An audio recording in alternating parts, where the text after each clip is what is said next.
बन्या जल नुहे बरं वर्षा पानी जमाट बांधी शह शह हेक्टर चाष जमी नष्ट हेबाकु जाउछि।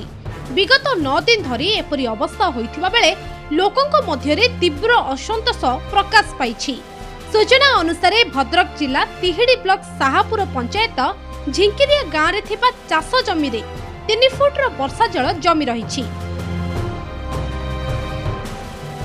एही अंचल को बन्या जल प्रवेश करिनथिले मध्य साहसपुर कंडरा गाड़िया पर्यंत लंबी थिबा प्रधानमंत्री ग्राम्य सड़क रे आवश्यक कलभट नथिबारु जल निष्कासन होई पारु नाही।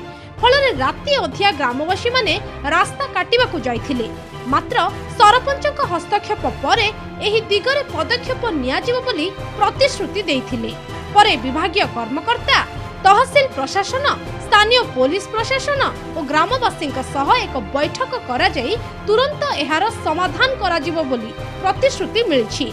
मिलिथिबा प्रतिश्रुति रे व्यतिक्रम करागले चाष जमीर सुरक्षा पई संपृक्त रास्ता को काटिबाकू ग्रामवासी माने बाध्य हेबे बोली चेतावनी दैछंती।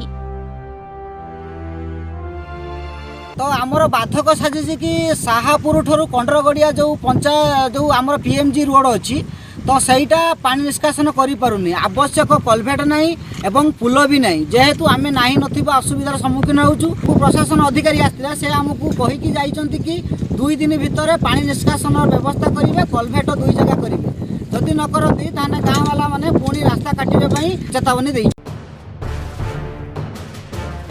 भद्रक जिला तिहिडीरू संजय दास, कोणार्क न्यूज।